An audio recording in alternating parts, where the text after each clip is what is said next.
realtor and credit repair expert. Hey, beautiful people, it's Rickita, and I'm back with another video.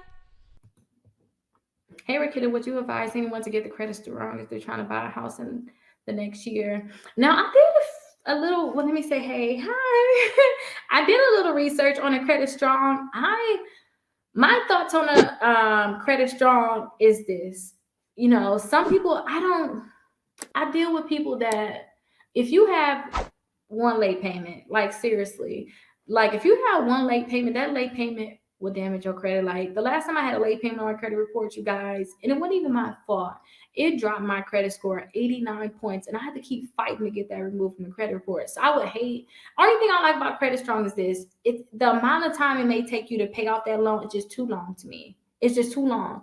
And if you get one late payment because now you got relaxed, or sometimes when you're trying to work towards something, you on top of what you need to be on top of. But as soon as you get your house, you get your car, whatever you try to get your credit together for, you get relaxed or you slack on what you should be doing to make sure your credit stay perfect. And I just think the credit strong account is just too long, right? So that's kind of why I like the self because it's only 12 months. I know with the credit strong, they have like different ones that's like really, really long. And I'm like, oh, it don't take all that. It don't take all that. And remember, I talked earlier about my type of clients. You know, my type of clients, I just want you guys to get low interest rates on a car, a house. I want you guys to have the basics. I want you guys to have like $20,000, $30,000 in credit cards over time. You know, I want you to build your credit and have that as just sitting there. I'm not trying to get you guys like the funding. Some people are trying to get like business credit. I see those people get the credit strong so that they can build their profile.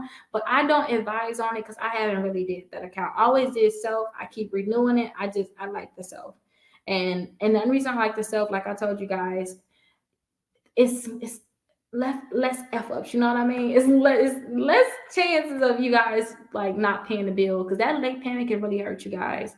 And I've seen people get late payments with self, and it's like, oh my gosh, it's ruining credit. So if you want to get the credit strong, I heard great things about it. I suggest you get it, but just make sure you're committed to make sure you're paying on time on that account. That's just really the biggest thing. And remember, you guys can always do that self. You guys can sign up for self. Thank you so much for finishing my video. If you like this video, make sure you check out these two videos on my right. There are more videos as a part of my channel where I talk about real estate and credit repair. And if you guys are really interested in boosting your credit score, think about joining my exclusive membership where I actually have exclusive live videos and you guys can get access to free credit repair.